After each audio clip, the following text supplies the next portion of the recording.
Nggak bisa dijelaskan Pak Indra, maksud dan tujuannya datang ke kantor camat ini untuk apa mengawasi hasil perolehan suara ini, informasi seperti apa ini Pak Indra? Jadi semalam telah terjadi pelanggaran, suatu pelanggaran yang dilakukan oleh PPK Binjai Utara, yang dimana PPK Binjai Utara itu tidak melaksanakan rekapitulasi itu berdasarkan sesuai dengan aturan yang berlaku, sesuai dengan juknis maupun regulasi yang diatur dalam PKPU. Nah, jadi semalam kita sudah berdebat panjang lebar, tapi PPK tetap ngotot mau melanjutkan tanpa dengan data yang jelas. Ya, salah satunya itu yang kemarin data yang jelas itu TPS 11 di Kebun Lada. Itu sampai sekarang itu masih terjadi. Ya, kita sudah membuat laporan lah di Bawaslu Kota Binjai. Singkatnya bagaimana nih, bisa secara detail kronologis awal lah, sehingga Pak Indra bisa mengatakan ada terjadi kecurangan gitu. Bukan kecurangan, pelanggaran. Pelanggaran. Jadi begini dia. Jadi awal mulanya kita itu buka kotak suara giliran pemilihan legislatif untuk DPRD Sumut. Di DPRD Sumut itu kita lihat salinan C1, para saksi melihat salinan C1 hasil. C1 hasil itu berbeda dengan hasil C1 plano.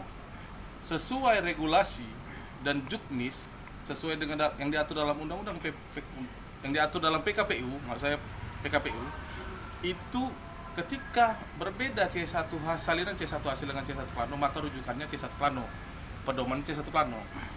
Jadi yang terjadi TPS 11 Kelurahan Kebun Lada, di C1 plano itu berbeda dia dengan jumlah pemilih dengan jumlah suara.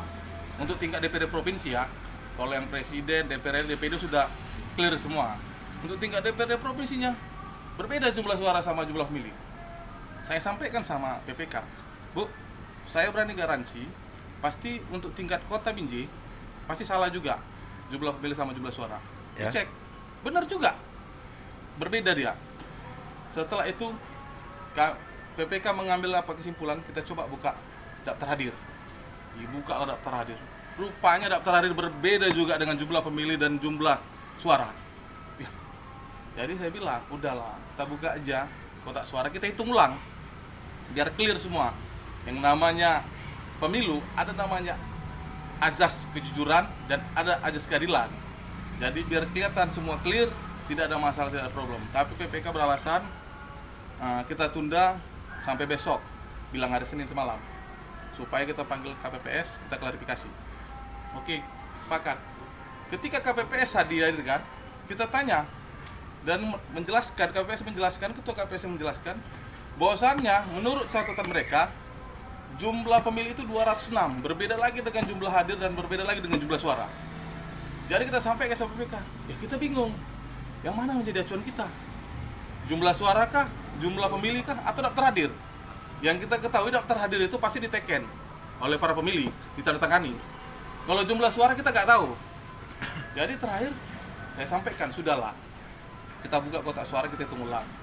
Tapi PPK tetap tidak mau dan malah menggiring opini bahwasannya kalau kita bongkar kotak suara itu makan waktu dan capek segala macam. Saya keberatan. PPK jangan seperti itu menggiring opini kepada para saksi. Yang jelas kita buka kotak suara biar kita clearkan. Tidak ada masalah apapun di pemilihan legislatif DPRD provinsi dan DPRD Kota Binjai. Tapi dia tidak mau. Malah PPK melakukan lagi, manuver lagi, dilempar kepada forum, dilakukan voting kepada para saksi. Dibuka kotak suara apa tidak? Ya saya keberatan. Karena belum ada regulasi dari KPU, regulasi dan juknis sesuai dalam aturan PKPU, tidak ada juknis seperti itu, regulasi seperti itu, voting tidak ada. Karena ini bukan musyawarah, ini rekapitulasi. Harus semua segala tindak tanduk apa yang dilakukan PPK harus berdasarkan regulasi dan juknis yang diatur dalam PKPU. Oke, terkait pelanggaran-pelanggaran yang Pak Indra sampaikan tadi, langkah-langkah apa yang akan diambil oleh Pak Indra sendiri selaku saksi dari Partai Nasdem ya? Ya, jadi begini, semalam sudah kita minta D keberatan yang diatur dalam PKPU, D keberatan terkait pelanggaran yang dilakukan PPK, dan juga kita sudah melaporkan ke Bawaslu Kota Binjai. Nah, Bawaslu Kota Binjai menyampaikan mereka akan coba fasilitasi terhadap KPU Kota Binjai. Karena saya bilang belum ada regulasinya, dan juknisnya yang diatur sesuai dengan PKPU-nya, bahwasannya ketika kotak suara mau dibuka dilempar ke forum, dilakukan voting, itu tidak ada regulasinya. Sampai saya berdebat sama PK, tunjukkan sama saya. Nah, saya juga pengen belajar, cuman kita mohon maaf, jangan juga kita membodoh-bodohi. Kita ambil voting kan begitu. Nah, mungkin itu, Pak. Jadi rencana ke depan apakah ada kemungkinan untuk melaporkan atau segala macam ini? Sudah kita laporkan ke Bawaslu dan teman-teman tim juga, ya terutama ya kita berharap KPU mengambil langkah yang pasti agar tidak terjadi kekisruan, terutama dalam pemilihan legislatif untuk DPRD provinsi dan untuk DPRD Kota Binjai. Karena satu suara sangat berarti untuk para caleg yang jelas-jelas mereka berjuang itu mulai dari paling bawah untuk masyarakat. Oke, Pak Indra bisa ditunjukkan bukti yang di TPS 011 yang berbeda itu yang mana Pak Indra? 011 nanti saya tunjukkan nanti berbeda. Oh.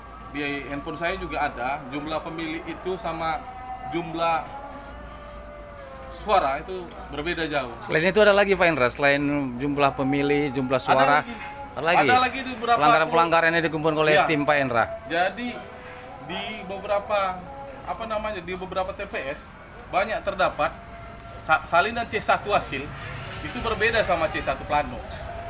Yang seharusnya C1 hasil itu adalah kopian dari C1 plano. Nah, makanya kita bingung juga, ini kok bisa banyak bersalahan itu seperti ini. Nah, terutama untuk pemilihan legislatif DPRD provinsi dan terutama DPRD Kota Binjai yang hari ini memang carut marut. Jadi Pak Indra, ada nggak mengarah bisa dilaporkan ke pidana kalau masalah ini? Artinya ketika sudah ada pelanggaran, Ah, tidak menutup kemungkinan kita akan menaikkan